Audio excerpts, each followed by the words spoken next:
মহান আল্লাহ বলেন, ফাকিমুস সালাত ওয়া আতুজ যাকাত, পৃথিবীর মানুষ তোমরা সালাত আদায় করো, যাকাত প্রদান করো। ওয়া তাসিমু বিল্লাহ, তোমরা আল্লাহকে শক্তভাবে আঁকড়ে ধরো, সুন্দরভাবে ধরো। হুয়া মাওলাকুম, তিনি তোমাদের অভিভাবক। ফানেমাল মাওলা নেমান নাসির, তিনি হচ্ছেন উত্তম অভিভাবক, তিনি হচ্ছেন উত্তম সহযোগী। আল্লাহকে সাহায্যকারী হিসাবে ধরতে হবে। সম্মানিত দিনী ভাই বোন, আমি আপনাকে এখানে জরুরি কয়েকটা কথা বলি। তার প্রথম কথাটা বলছি, রাতে উঠে ইবাদত করা অতীতের নবী রাসূল পরহেজগার মানুষের কাজ। কি বললাম বলেন তো? রাতে উঠে ইবাদত করা কাদের কাজ? অতীতের নবী রাসূল এবং পরহেজগার মানুষের কাজ। প্রমাণ, উমামা বাহিলি রাদিয়াল্লাহু তাআলা আনহু বলেন, রাসূল সাল্লাল্লাহু আলাইহি সাল্লাম বলেছেন, পৃথিবীর মানুষ, আলাইকুম বিকিয়ামিল লাইলে, তোমরা রাতে ইবাদত করতে উঠো।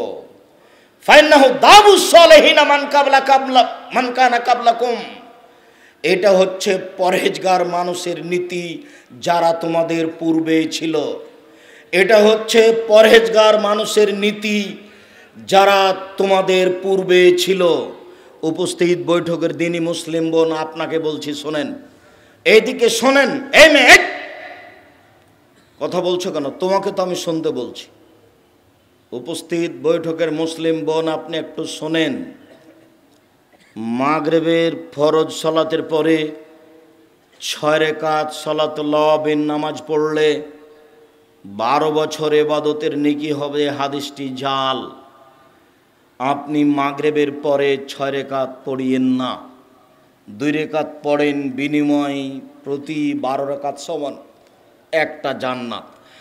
প্রতি 12 রাকাত সমান জান্নাতে একটা ঘর। এক, জোহরের আগে 4, জোহরের পরে 2, এ হলো 6। 2, মাগরিবের পরে 2, এশার পরে 2, ফজরের আগে 2, এ হলো 12। প্রত্যেক 12 সমান জান্নাতে একটা ঘর। ওখানে 6 পড়ে হুজুরের কথা শুনে পরকাল হারায়েন না। আমি আপনাকে একটা কথা বলতে যাচ্ছি, সেটা আপনি মনোযোগ সহকারে শোনেন। বেশি যদি ইবাদত করতে চান যে আরো দামি ঘর নিব, আরো ভালো জান্নাত নিব, তো মাগরিবের সালাতে থাকিয়েন না, ওখানে 2 রাকাতে থাকেন। মাগরিবের পরে 2, এশার পরে 2, ফজরের আগে 2, জোহরের আগে 4, জোহরের পরে 2, 12 সমান জান্নাতে কি? জান্নাতে একটা ঘর।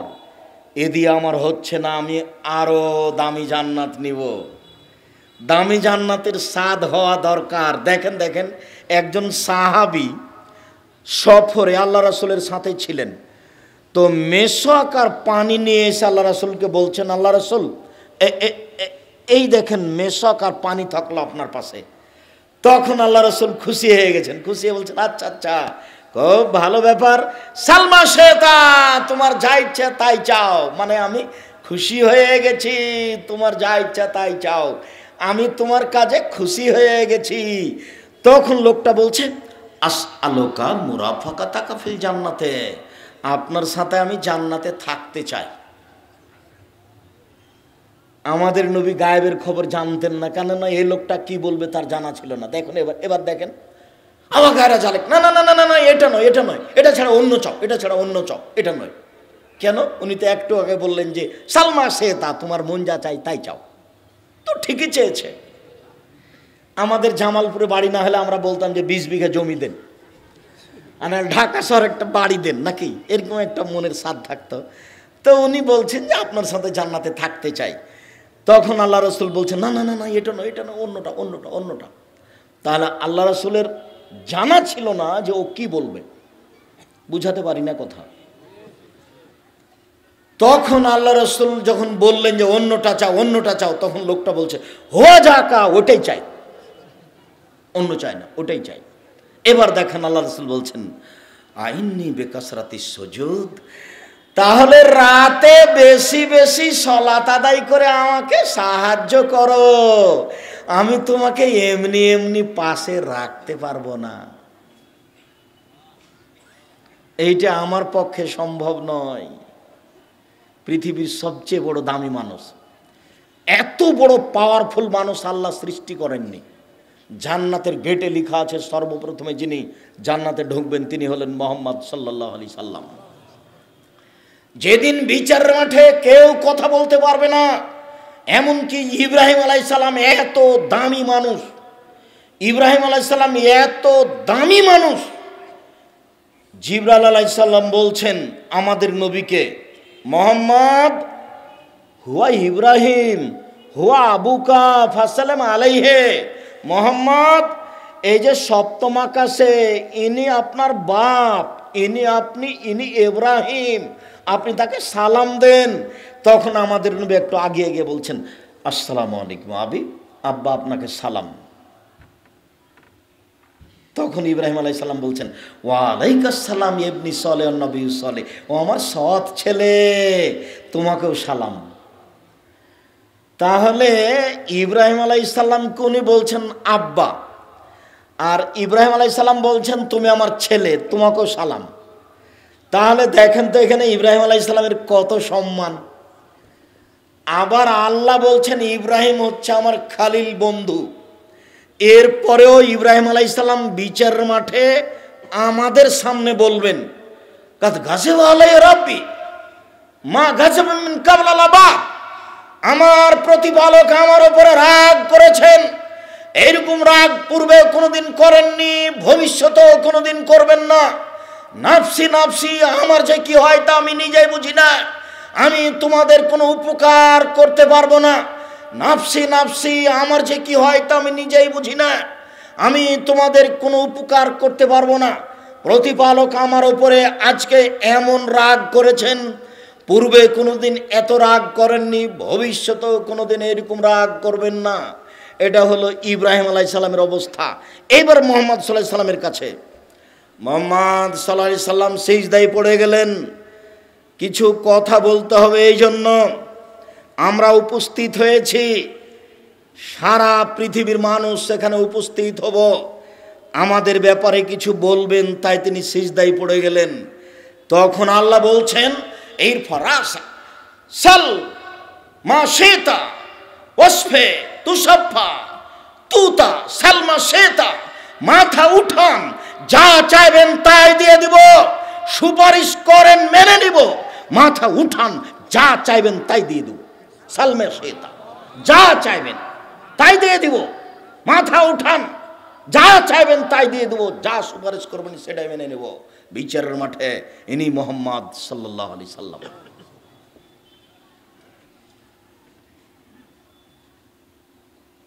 ইনি একজন মানুষকে সাথে নিয়ে যেতে পারবেন না, বুঝাতে পারি না মনে হয় আপনাকে। উনি বলছেন যে আমার সাথে থাকতে হলে কি করতে হবে, রাতে একটু তাহাজ্জুদ পড়তে হবে, রাতের সালাত আদায় করতে হবে, তাছাড়া আমার সাথে থাকা যাবে না। মাগরিবের 6 রাকাত পড়লে পরকাল হারাবে, ওটা বিদাত। আপনি যদি বেশি কিছু করতে চান তাহলে চুপ থাকেন একটু পরে। এবার চলেন, রাতে উঠার আশায় কিছু বলতে হবে। রাতের ব্যাপারে আয়েশা রাদিয়াল্লাহু তাআলা আনহা বলেন কানান নবী সাল্লাল্লাহু আলাইহি সাল্লাম ইসাল্লি মা বাইনা ইয়াফরুগা মিন সালাতিল ইশা ইলাল ফজর 11 রাকা। আল্লাহর নবী এশার সালাতের পর থেকে নিয়ে ফজরের সালাত পর্যন্ত সময়ে 11 রাকাত সালাত আদায় করতেন। ইসাল্লামু মিন কুল্লি রাকাতাইনে, প্রত্যেক 2 রাকাত পড়ে সালাম ফিরতেন। ওয়াইউতর বিওয়াহিদা, তবে শেষ রাতে 1 রাকাত বিতর পড়তেন। আয়েশা রাদিয়াল্লাহু তাআলা আনহা বলেন, কানান নবী সাল্লাল্লাহু আলাইহি সাল্লাম ইসাল্লি বিল্লাইলে আও মিনাল লাইলে সালাসা সারা রাকা। আল্লাহর নবী রাতে 13 রাকাত সালাত আদায় করতেন। ওয়া ইউতিরু বিখামসিন মিন জালিকা, এই 13-র 5 রাকাত ছিল বিতর। লা ইয়াজলিসু ফি শাইইন ইল্লা ফি আখিরিহা, এক টানা 5 রাকাত বিতর পড়তেন। সম্মানিত দিনী ভাই বোন, 1 রাকাত বিতর, 3 রাকাত বিতর, 5 রাকাত বিতর, বাকি হলো 8 রাকাত তাহাজ্জুদ। যদি 11 রাকাত সালাত থাকে তাহলে 3 রাকাত বিতর, 8 রাকাত তাহাজ্জুদ। যদি 13 রাকাত সালাত থাকে তাহলে 5 রাকাত বিতর, 8 রাকাত তাহাজ্জুদ। যদি 9 রাকাত সালাত থাকে তাহলে 8 রাকাত তাহাজ্জুদ, 1 রাকাত বিতর। যদি 7 রাকাত সালাত থাকে তাহলে 6 রাকাত তাহাজ্জুদ, 1 রাকাত বিতর। সর্বনিম্ন এই, তবে সর্বনিম্ন 4ও পড়া যায়, সর্বনিম্ন 2ও পড়া যায়। রাসূল সাল্লাল্লাহু আলাইহি সাল্লাম বলেন, কেউ যদি রাতে উঠে, নিজে উঠে স্ত্রীকে জাগায়, 2 জন মিলে 2 রাকাত রাতে সালাত আদায় করে, তাহলে কুতিবা মিনাজ যাকিরিনা ওয়া যাকিরাত, তাদের তালিকা চলে আসবে ওদের মাঝে, যারা রাতে তাহাজ্জুদ পড়ে, যারা রাতে আল্লাহকে ডাকে। কেউ যদি রাতে 2 রাকাত সালাত আদায় করে তাহলে ওদের নাম চলে আসবে ওই তালিকাতে, যারা রাতে তাহাজ্জুদ পড়ে, যারা রাতে সালাত আদায় করে, যারা রাতে জিকির আজকার করে। বুঝাতে পারিনি মনে হয়। এই ছেলে বলো তো তুমি কি বললাম এখন, যেটা আল্লাহর নবী বললেন? এই ছেলে তুমি বলো, এই ছেলে তুমি বলো।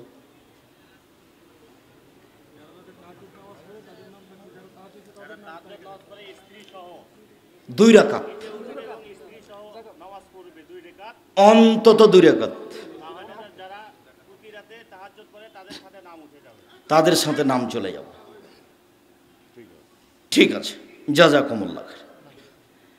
কত মানুষ, আল্লাহ বলছেন ও আখিরুল আযকানি ইয়াবকুনা ইয়াদুম খুশুয়া, পৃথিবীতে হাজারো মানুষ রাতে কেঁদে লুটিয়ে পড়ে, তাদের কান্নার শব্দ তাদের ভয় ভীতিকে আরো বেশি করে দেয়। হাজারো লাখো কোটি মানুষ রাতে কেঁদে মাটিতে লুটিয়ে পড়ে, কিন্তু আমি তো রাত 2টায় ঘুমিয়েছি। আমার হাতে তো মোবাইল আছে। এই ছেলে শোনো, একদিন চাঁপাইনবাবগঞ্জে বক্তব্য দিচ্ছিলাম, দিতে দিতে বলেছিলাম যে ডুলি বিবি শব্দটাতে আজকে পেশাব করে দাও। ডুলি বিবি চাঁপাইনবাবগঞ্জে বলে বরের সাথে অনেকগুলি মেয়ে যায় বিবাহতে, তাকে চাঁপাইনবাবগঞ্জের ভাষাতে ডুলি বিবি বলে। তার মানে অনেকগুলি মহিলা যায় বিবাহতে বরের সাথে, পুরুষরাও যায় মহিলারাও যায়, আর বড় মেয়েগুলি তাও ওই গীতে অংশগ্রহণ করে। চাঁপাইনবাবগঞ্জ জেলাতে বিবাহের শুরু থেকে শেষ পর্যন্ত একটা কাজও জায়েজ নয়, সবই হারাম। জানি না জামালপুরে কোনটা হালাল আর কোনটা হারাম, জামালপুরের ঘটনা আমার জানা নাই। তবে গাইবান্ধার একটা ঘটনা নকল করি। গাইবান্ধা, রংপুর, লালমনিরহাট, নীলফামারী, কুড়িগ্রাম, পঞ্চগড়, ঠাকুরগাঁ, দিনাজপুর, জয়পুরহাট, বগুড়া, এসব ডিস্ট্রিক্টের একটা কথা নকল করি। যেখানে মেয়ে মানুষটা আছে, মহিলাটা কনেটা, সেখানেও বিবাহ পড়াতে যায়। তো হুজুর আরও কে যায়, গিয়ে বলে অমুক নিবাসী অমুক এত টাকা নগদ, এত টাকা বাকিতে তোমাকে বিবাহ করতে এসেছে, তুমি তাকে স্বামী সত্ত্বে কবুল করো। তখনও বলে কবুল করলাম, আবার বলে 3 বার। তারপরে লোকগুলি আসে, বর যেখানে বসে আছে আর লোক যেখানে বসে আছে ওখানে এসে দাঁড়ায়। তখন বসে থাকা লোকগুলি বলে আপনারা কে? তখন ওরা বলে আমরা এই বিবাহের উকিল। বসে থাকা লোকগুলি বলে মেয়ে কি কবুল করেছে? তখন দাঁড়িয়ে থাকা লোকগুলি বলে হ্যাঁ করেছে। তখন বসে থাকা লোকগুলি বলে আপনারা কি শুনেছেন? তখন বলে হ্যাঁ শুনেছি। তখন বলে আপনারা বসেন, মনে হচ্ছে পাগলামি কারবার, হিন্দুদের বিবাহ লেগেছে, কলার গাছের চতুর্দিকে ঘুরে ধর্ম পাগল হয়ে গেছে। গাইবান্ধা জেলাতে ধর্ম পাগল হয়ে গেছে, জামালপুরে কি হয়েছে তা আমার জানি না। চট্টগ্রামের নীতি হলো বিবাহতে উকিল বাপ লাগে। তো সেই উকিল বাপ না, এখানে ওরকম নেই। যদি উকিল বাপ থাকে তাহলে শুধু বিবাহ বৈঠকে শেষ। চট্টগ্রামে উকিল বাপই সেদিন থেকে বাপ হয়ে গেছে। উকিল বাপই এখন মেয়ের বাড়িতে যাবে, ওই মেয়ের বাড়িতে যাবে, ওই মেয়ে এখন উকিল বাপের বাড়িতে আসবে, সেদিন থেকে ও বাপ। অবাক, উকিল বাপই হারাম, উকিল বাপই হারাম। উকিল বাপ যদি সেখানে তৈরি করা হয় তাহলে শরীয়তের ন্যাক্কারজনক নোংরা জঘন্য কাজের মধ্যে এটা একটা কাজ। জামালপুর জেলা থেকে বা গাইবান্ধা জেলা থেকে আমাকে বলেছিল, আব্দুর রাজাক সাহেব অত শক্ত করে বলেছেন কেন? কি বলেছি? আপনি বলেছেন কাজী সাহেবের খাতার পাতা দিয়ে টয়লেট পেপার হিসেবে ব্যবহার করতে হবে। কেন? 4 জন সাক্ষীর কথা লেখা আছে সেই জন্য। আমি বলেছি ঠিক বলেছি, জেনা প্রমাণ করতে 4 জন সাক্ষী লাগে পৃথিবীতে। কি প্রমাণ করতে 4 জন সাক্ষী লাগে? জেনা। তো এটা বিবাহের বৈঠক নিয়ে এসেছি না জেনার বৈঠক নিয়ে এসেছি? বিবাহের। তো ওখানে আল্লাহ রসুল বলেছেন 2 জন সাক্ষী। এই খাতা তুলে দিতে হবে কাজী সাহেব, নইলে আপনি কেটে রাখেন। মেয়ের পক্ষ থেকে 2 জন, ছেলের পক্ষ থেকে 2 জন, দ্বন্দ্ব সেখানে লাগিয়ে দিয়েছি। এটা মিথ্যে কথা। একটা বিবাহ বৈধ হইতে মাত্র 2 জন সাক্ষী লাগে, ছেলের পক্ষ থেকে আর মেয়ের পক্ষ থেকে যাই হোক না কেন, এক বাপ লাগবে আর 2 জন সাক্ষী লাগবে। তো ওখানে 4 জন সাক্ষীর জায়গা কেন? আপনি জোর করে রাগ করলে হবে? আমি আব্দুর রাজ্জাক বিন ইউসুফ, আমি ভোরের ঊর্ধ্বনে, আমি মানুষ, তবে কথা ফেরত নেওয়া কঠিন আছে। আমাকে এই কথা ফেরত নেওয়া হবে না। আপনি পরিবর্তন তওবা করেন, সরকারকে বলে খাতা পরিবর্তন করেন। কয়জন সাক্ষীর জায়গা লাগবে? 2 জন। কে বলেছেন? মুহাম্মদ সাল্লাল্লাহু আলাইহি সাল্লাম বলেছেন। তিনি বলেছেন লা নিকাহা ইল্লা বিশাহিদাইনে, 2 জন সাক্ষী ছাড়া বিবাহ চলে না। সম্মানিত দ্বীনি ভাই বোন, বলছিলাম 8 রাকাত তাহাজ্জুদ কমতে কমতে 2 রাকাতে নিয়ে আসা হয়েছে। অন্তত কেউ যদি রাতে 2 রাকাত সালাত আদায় করে তাহলে পৃথিবীর ভালো মানুষ যারা, ওদের নাম যে খাতাতে আছে এদেরও নাম সেই খাতাতে হবে। এ কথা আমি বলিনি, এ কথা কে বলেছেন? মুহাম্মদ সাল্লাল্লাহু আলাইহি সাল্লাম বলেছেন। মনে রাখার জন্য অনুরোধ জানাচ্ছি। এক খেলে চেয়ে থাকবেন, আপনার ক্লান্তির আগে আমি কথা শেষ করব ইনশাআল্লাহ। রাতে যদি উঠতে চান তাহলে একটা কথা মনে রাখবেন, আজ থেকে এশার সালাতের পরে বেশি কথা হবে না, ঊর্ধ্বে 10টা, রাত 10টার মধ্যে মধ্যে ঘুমিয়ে যেতে হবে। এই ছেলে, তোমার সাথে কথা একটা জেগেছিল, সেই কথাটাই ভুলে গেছি। আজ থেকে তুমি যে ছবিওয়ালা মোবাইল আছে না, তোমার কি মোবাইলের নাম ওটার নাম কি? আচ্ছা যাই হোক, যে মোবাইলই হোক, যেটা বড় যাতে ছবি আসে, ওই মোবাইল তোমার যদি সত্যি দিন ধর্মের জন্য ব্যবহার না হয় তাহলে ওতে পেশাব করে দাও, ওটা আর কোনোদিন হাতে নিও না। ওটা তোমাকে ধ্বংস করেছে, তোমার বংশকে ধ্বংস করেছে, তোমার জাতিকে ধ্বংস করেছে, তোমার বিদ্যা ধ্বংস করেছে, তোমাকে কবর দিয়েছে। এটা তুমি ব্যবহার করিও না। তুমি একবারে উঠার সময়তে এইভাবে উঠবে, আস্তাগফিরুল্লাহ ওয়া আতুবু ইলাইহি, তোমার কাছে ক্ষমা ভিক্ষে চাই, তোমার কাছে ফিরে যেতে চাই, বাকি জীবন কোনোদিন আর এই মোবাইলের গায়ে হাত দেব না। আর তোমাকে আর একটা বলেছি, আজ থেকে তুমি ওই মেয়ের সাথে আর কোনোদিন কথা বলিও না, জান্নাত হবে ইনশাআল্লাহ। এটা আমি বলিনি, এ কথা আল্লাহ বলেছেন। আল্লাহ বলছেন ওয়ানাহা নাফসা আনিল হাওয়া ফাইনাল জান্নাতা হিয়াল মাওয়া। পৃথিবীর কোন মানুষ যদি তার প্রবৃত্তিকে ঠেকাতে পারে, আজ থেকে যদি আর অন্যায় না করে, আমি আল্লাহ তাকে জান্নাতুল মাওয়া দিয়ে দিলাম। এটা তার ওয়াদা, এটা তার ওয়াদা, তিনি ওয়াদা পূরণ করবেন। তুমি এই নাম্বার আর কোনোদিন ব্যবহার করিও না। ইহুদি খ্রিস্টান, আব্দুর রহমানের বক্তব্য এক জায়গাতে বুঝতে পারেনি, সাদা চামড়ার মানুষ যারা, সাদা চামড়ার মানুষ হচ্ছে ইহুদি খ্রিস্টান। সাদা চামড়ার মানুষের একটা কথা, শয়তানের যেমন কথা, যখন আল্লাহ বললেন শয়তানকে, এই সর এখান থেকে, তুই আমার রহমত থেকে সরে যা, তখন শয়তান বলছে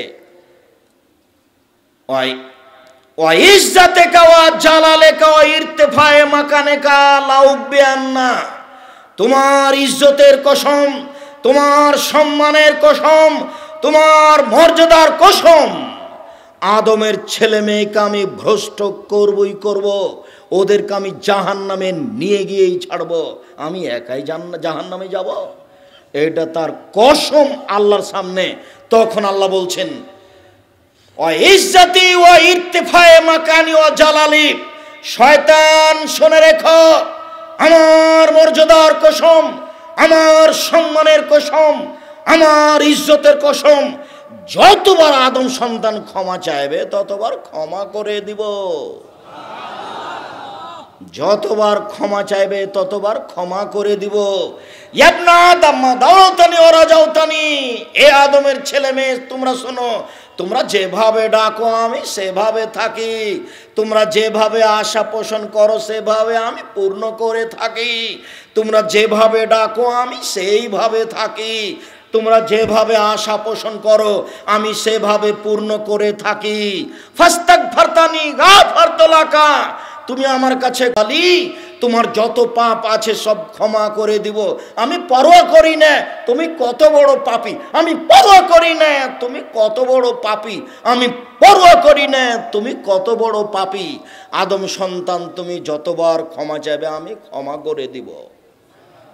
পাশাপাশি শয়তানের কথা এটা, আল্লাহর কথা এটা। তো বলবে কে? বলতে তো হবে মুখে যে আস্তাগফিরুল্লাহ, এটা তো বলতে হবে। আমি না বলে তো আর তার রহমত পেতে পারি না। সম্মানিত দিনী ভাই বোন, এই ছেলে, কোনো বাচ্চা ছেলে যেন পাশ থেকে না উঠে, আমি কাছাকাছি চলে এসেছি, ও বাচ্চা কিন্তু কথা বুঝতে পারবে না। আপনি ঘুম থেকে উঠে সূরা বাকারার শেষ, সূরা আলে ইমরানের শেষ রুকুর প্রথম 5 আয়াত পড়বেন, ইন্না ফি খালকিস সামাওয়াতি ওয়াল আরদ, 5 আয়াত পড়বেন। আর না হয় এই দোয়াটা পড়বেন, লা ইলাহা ইল্লাল্লাহু ওয়াহদাহু লা শারীকা লাহু লাহুল মুলকু ওয়া লাহুল হামদু ওয়া হুয়া আলা কুল্লি শাইইন কাদির, সুবহানাল্লাহি ওয়া আলহামদুলিল্লাহি ওয়া লা ইলাহা ইল্লাল্লাহু আল্লাহু আকবার ওয়া লা হাওলা ওয়া লা কুওয়াতা ইল্লা বিল্লাহ। এই কথা বলে ওযু করে এখন যদি সালাত আদায় করেন তাহলে যা বলবেন সেটাই কবুল হবে, যা বলবেন সেটাই কবুল হবে, যা বলবেন সেটাই কবুল হবে। হাদিস বুখারী মুসলিম।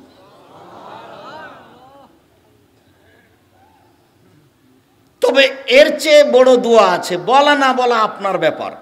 আপনি ঘুম থেকে উঠে আকাশের দিকে মুখ করে বলবেন, আল্লাহুম্মা লাকাল হামদু আনতা মালিকুস সামাওয়াতি ওয়াল আরদি ওয়া মান ফিহিন্না ওয়া লাকাল হামদু আনতা নূরুস সামাওয়াতি ওয়াল আরদি ওয়া মান ফিহিন্না ওয়া লাকাল হামদু আনতা মালিকুস সামাওয়াতি ওয়াল আরদি ওয়া মান ফিহিন্না ওয়া লাকাল হামদু আনতাল হাক্কু ওয়া আদকাল হাক্কু ওয়া লিকাউকা হাক্কুন ওয়া কাওলুকা হাক্কুন ওয়াল জান্নাতু হাক্কুন ওয়ান নারু হাক্কুন ওয়া নাবিয়ুনা হাক্কুন ওয়া সাআতু হাক্কুন ওয়া মুহাম্মাদুন হাক্কুন আল্লাহু লাকা আসলামতু ওয়া আলাইকা তাওয়াক্কালতু ওয়া ইলাইকা আনাবতু ওয়া বিকা খাসামতু ওয়া ইলাইকা হাকামতু ফাগফির লিমা কাদ্দামতু ওয়া মা আখখারতু ওয়া আসরারতু ওয়া মা আলামতু ওয়া মান তাআলামু বিহি মিন্নি আনতাল মুকাদ্দিমু ওয়া আনতাল মুআক্খিরু লা ইলাহা ইল্লা আনতা ওয়া লা ইলাহা গায়রুকা। লম্বা হলো নাকি? তুমি তো যেদিন ম্যাট্রিক পরীক্ষা দাও তোমার ইংরেজি প্রশ্নটা মনে আছে আর রচনাটা মনে আছে কত বড়? ওর চেয়ে এটা ছোট না বড়? ছোট। তো তুমি সাহসারা হলে যে তুমি এক রাতে ইংরেজি রচনাটা মুখস্থ করেছো, 3 বার লিখেছো, তোমার মনে পড়ে না? তুমি অত শ্রম দিয়েছো, এটাতে তুমি হাফসুল খেয়ে গেলে না। ছোট দোয়া পড়ে পড়ে অভ্যাসই আছে। আল্লাহুম্মা বিসমিকা মুতওয়াহিয়া, তোমার নামে মৃত্যুবরণ করলাম, তোমার নামে জীবিত হব। ছোট্ট দোয়া পড়ে অভ্যাসই হয়ে আছেন, তাই না? আল্লাহুম্মা আসলামতু নাফসি ইলাইকা ওয়াজ্জাহতু ওয়াজহি ইলাইকা ওয়াফাওয়াজতু আমরি ইলাইকা ওয়ালজাতু জাহরি ইলাইকা রাগবাতান রাহবাতান ইলাইকা লা মালজা ওয়ালা মানজা মিনকা ইল্লা ইলাইকা আমানতু বিকিতাবিকা আল্লাযী আনজালতা ওয়া নাবিয়িকা আল্লাযী আরসালতা। আল্লাহর নবী ডান কাতে শুয়ে এই দোয়া পড়তেন। সম্মানিত দিনী ভাই বোন, এবার আমরা কাছাকাছি চলে এসেছি। এই তো দোয়া, যদি কিছুই না পারেন তো যাক, আপনি ঘুম থেকে উঠলেন, সুন্দর করে ওযু করলেন, 2 রাকাত সালাত আদায় করবেন। আল্লাহর নবী বলেন, কেউ যদি সুন্দর করে ওযু করে পায়ে হেঁটে মসজিদে যায়, সালাতের পরে বসে বসে তাসবিহ তাহলিল জিকির আজকার করে, তাহলে সে হয়ে যাবে সেই দিনের মতো যেদিন তার মা তাকে জন্ম দিয়েছে। আব্দুর রাজ্জাক সাহেব, এটাও ভারী হলো, তাহলে এর চেয়ে সহজ করি।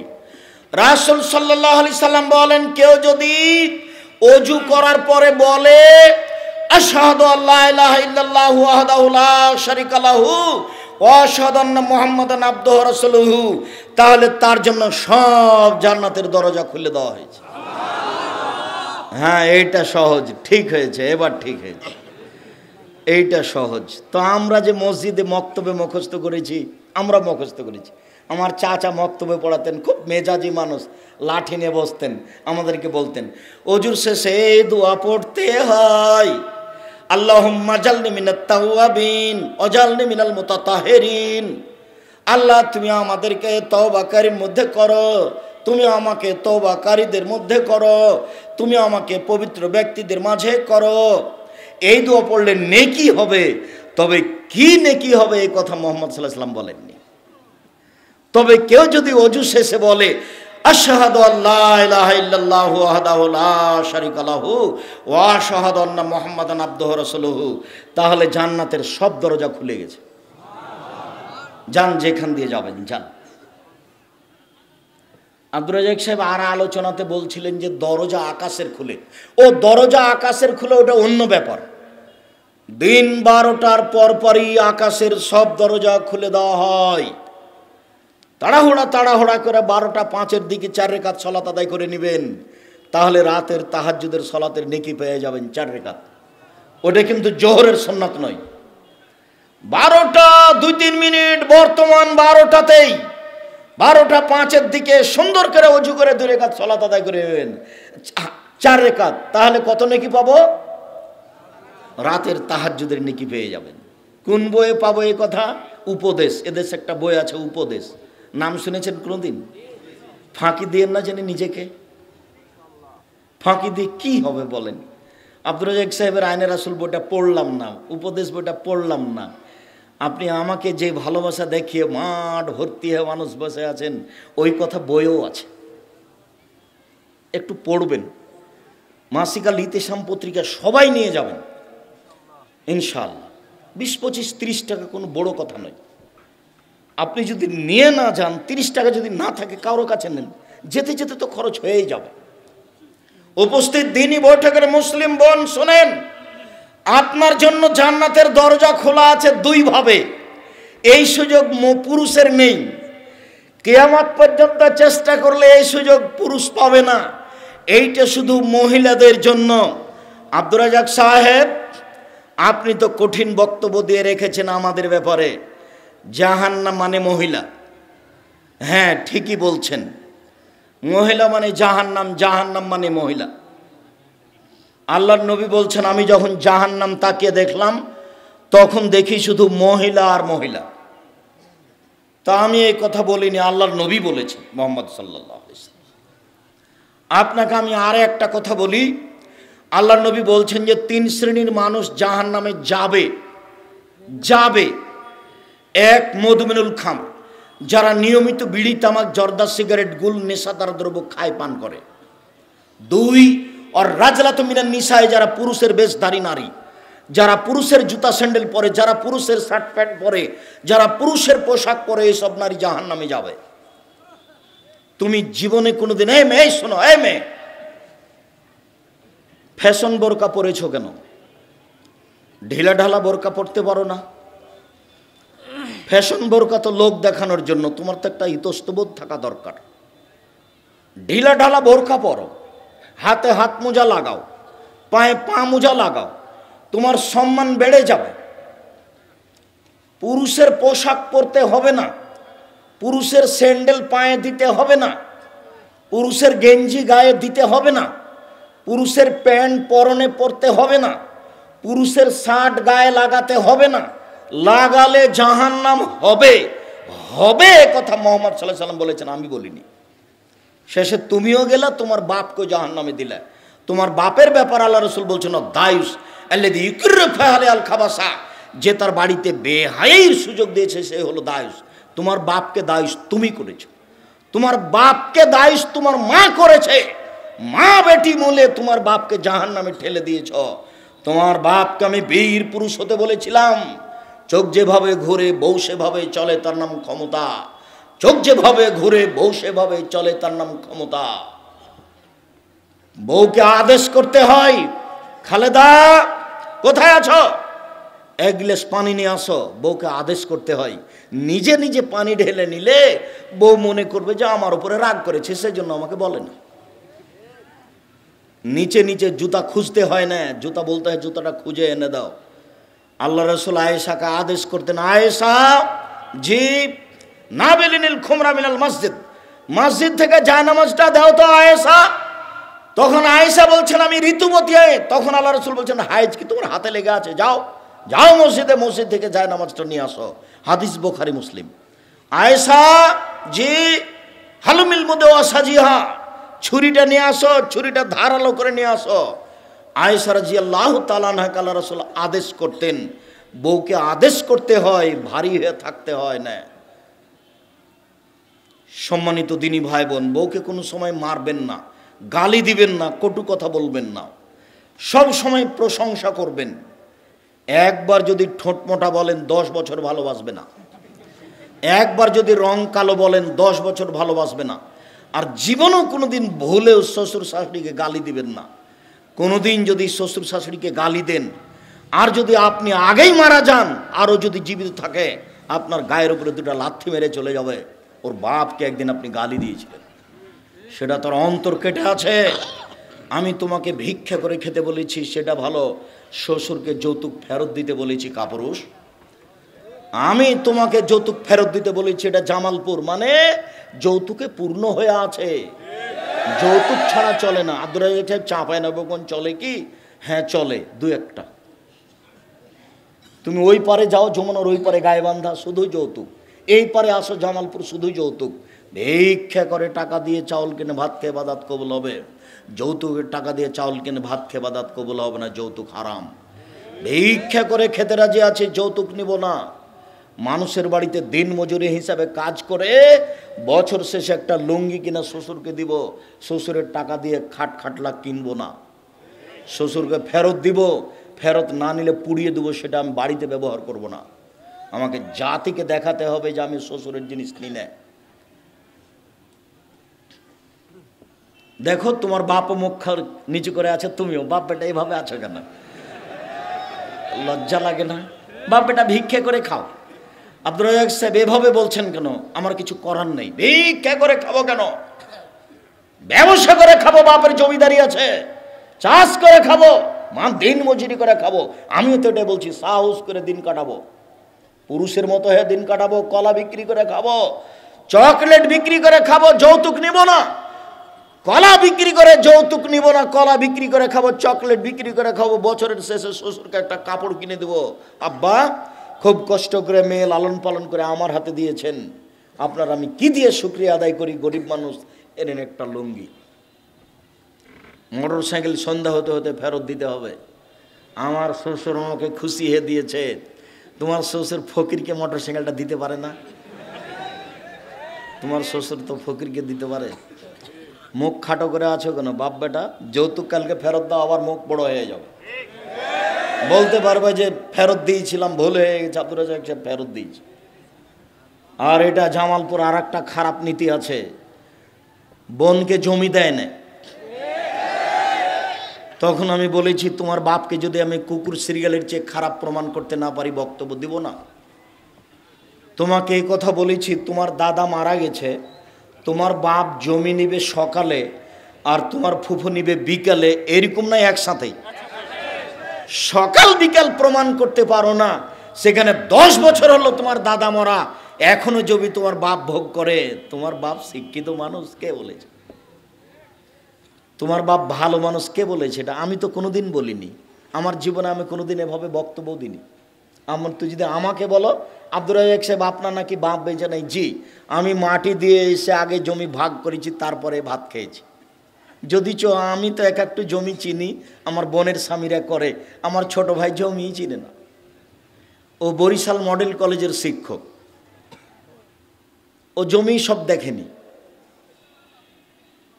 তা আমরা তো বেঁচে আছি, আমাদের তো দিন কাটে। মন মানুষের তো একটু বড় করেন। ও তো আপনার বোন, ও তো আপনার বাপের মেয়ে। আপনার এই জমির উপরে আপনার এভাবে লোভ হলো কেন? এটা তো হারাম। আপনার ইমানই কাজ করবে, বোনেরাকে ডেকে বলতে হবে, বোন আপনারা বলো তোমরা কোনটা নিবে। এতটুক বোনেদের বলা উচিত যে ভাই এটা বাপের ভিটে, আমরা তো শ্বশুর বাড়ি চলে গেছি, ভিটা বাদ দিয়ে তুমি জমি ভাগ করো, যেভাবে করো করো। তুমি যদি মনে করো যে ভিটাটার সব বাবদ আমাদেরকে আবাদি জমি 1 কাঠা বেশি দিয়ে দিবা, তো সেটা দিতে পারো। ভিটে এনে আমরা পিড়াপিড়ি করতে চাই না, কেন না আমরা এই ভিটাতে এসে বসবাস করবো না। আল্লাহ আমাদের দিয়েছে, স্বামী দিয়েছে, আমরা করি খাই থাকি। এটা বোন বলতে পারে, শতবার বলতে পারে, বলাই ভালো। কিন্তু জমি ভাগ হতে দেরি হলো কেন? তা হবে কেন? আগামীকাল সন্ধ্যা হতে হতে, ফজর হতে হতে, সন্ধ্যা হতে হতে জমি ভাগ হয়ে যায়। সম্মানিত দিনী ভাই বোন, শেষের দিকে এসে বলছি, রাসূল সাল্লাল্লাহু আলাইহি সাল্লাম বলছেন যে লাইসা শাইউন ইনদাল্লাহি আকরামু ইনদাল্লাহি আকরামু মিনাস সাওয়াল, চাওয়ার চেয়ে আল্লাহর কাছে কোনো কাজ ভালো নেই। আল্লাহর কাছে সবচেয়ে প্রিয় কাজ হচ্ছে চাওয়া। ওর কাছে চাইবেন যত, তিনি তত খুশি হবেন। চায় না যে তার উপরে তিনি অসন্তুষ্ট হন। রাসূল সাল্লাল্লাহু আলাইহি সাল্লাম বলেন, পৃথিবীর মানুষ মনে রেখো, ইন্নাদ দীনা ইসরুন, দিন হচ্ছে সহজ। লা ইশাদ্দাদ দীনা ইল্লা গালাবাহু, কেউ যেন দিনকে শক্ত করতে না চায়, এক রাতে এই কোরআন মাজিদ পড়তে না চায়, নইলে দিন তার উপরে জয় হয়ে যাবে। অতএব সাদ্দেদু, মধ্যম পন্থা অবলম্বন করো। 2 কারেবু, পরিমিত ভাবে ইবাদত করো। 3 অবসেরু, পরস্পরে সাহায্য করো, রাতে উঠতে বলো। 4 ওয়াস্তাইনু বিল গুদওয়াতি ওয়াল আসাল ওয়া শাই মিনাদ দুলজা, সকালে চাও, বিকালে চাও, রাতের অন্ধকারে চাও, সূর্য ডুবার আগে চাও, সূর্য ওঠার আগে চাও, রাতের গভীরতায় চাও। এইটা রাত 1টার পর থেকে নিয়ে ফজরের আজান পর্যন্ত, 2টার পর থেকে নিয়ে ফজরের আজান পর্যন্ত, 3টার পর থেকে নিয়ে ফজরের আজান পর্যন্ত অন্তত 2 রাকাত সালাত আদায় করে আল্লাহর কাছে মনের ভাব প্রকাশ করুন। হাত তুলে দোয়া করলে আল্লাহ ফেরত দেন না, লজ্জাবোধ মনে করেন। আরেকটা দোয়া পড়ে যদি দোয়া করেন, তার নাম ইসমে আজম। এ দোয়া, আল্লাহুম্মা ইন্নী আসআলুকা বিআন্নাকা আনতাল্লাহ লা ইলাহা ইল্লা আনতাল আহাদুস সামাদুল্লাযী লাম ইয়ালিদ ওয়া লাম ইউলাদ ওয়া লাম ইয়াকুল লাহু কুফুয়ান আহাদ। দুয়ার বইয়ে দেওয়া আছে, এর নাম ইসমে আজম। ইসমে আজম আগে পড়বেন, তারপরে দুরুদ পড়বেন, তারপরে নিজেরটা বলবেন যে আমার একটা গাড়ির ব্যবস্থা করে দাও, বা বলবেন আমার ছেলেটাকে মানুষ করে দাও, বা আমার একটা বাড়ির ব্যবস্থা করে দাও। যেইটা প্রয়োজন সেটা আপনি বলবেন। এটা হলো বলার পদ্ধতি। আবার একটু এক মুখে, এই ছেলে আমি দোয়া পড়ি, তারপরে উঠো। আর তো আমার জরুরি আর একটা কথা আছে, আপনার এই মাসিক আল ইতেসাম পত্রিকা, অন্যান্য বই তো আছেই। যেই প্রোগ্রাম 13-14 জানুয়ারি আপনাদের বড় প্রতিষ্ঠানে করতে চেয়েছিলাম, সেটা স্থগিত করা হয়েছিল, সেটা তো জানেন। জামিয়া সালাফিয়া ডাঙ্গিপাড়া পবা, রাজশাহী। এটা হলো 3-4 মার্চ, ঢাকা। জামিয়া সালাফিয়া রূপগঞ্জ, নারায়ণগঞ্জ, ঢাকা।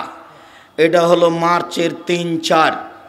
আপনাদের যে বিশাল মসজিদ রূপগঞ্জ, নারায়ণগঞ্জ, ঢাকা 200 শতক জমির উপরে, যার একতলাতে 10,000 মানুষ সালাত আদায় করতে পারবে, সেই মসজিদের উদ্বোধন ঘোষণা হবে ইনশাআল্লাহ মার্চের 4 তারিখ রোজ শুক্রবার। সেদিন সবাই উপস্থিত হওয়ার চেষ্টা করবেন আমার দিনী ভাই বোন। সেদিন আপনাদের ভালোবাসা আমি আন্তরিকভাবে দেখব ইনশাআল্লাহ। সাথে সাথে 11ই মার্চ জামিয়া সালাফিয়া তেঘরা বিরল দিনাজপুর রোজ শুক্রবার জুমার খুতবা দিয়ে জামিয়া সালাফিয়া তেঘরা বিরল দিনাজপুর আরম্ভ হবে ইনশাআল্লাহ। সেদিন এই প্রতিষ্ঠান চালু হবে। আর এই 4 মার্চ বায়তুল হাম জামে মসজিদ উদ্বোধন হবে বৃহস্পতিবার, শুক্রবার, মার্চ 3, 4। সব দিনী ভাই বোনকে আমি উপস্থিত হওয়ার জন্য অনুরোধ জানাচ্ছি। এই দুটো জরুরি ঘোষণা।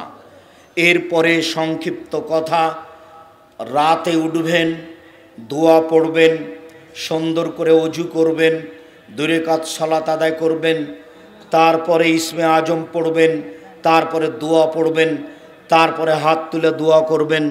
হাত তুলে দোয়া ফেরত দেওয়া হয় না, যা দোয়ার বইয়ে আছে দেওয়া। আমার দিনী ভাই বোনকে আমাদের এই সংক্ষিপ্ত বলা কথাগুলি মেনে চলার অনুরোধ জানিয়ে আব্দুর রহমান বিন আব্দুর রাজ্জাকের এই গুরুত্বপূর্ণ আজকের বক্তব্য স্মরণ রাখার অনুরোধ জানিয়ে স্টেজে সব বইগুলি আছে, বিশেষভাবে আবদুল্লাহর বই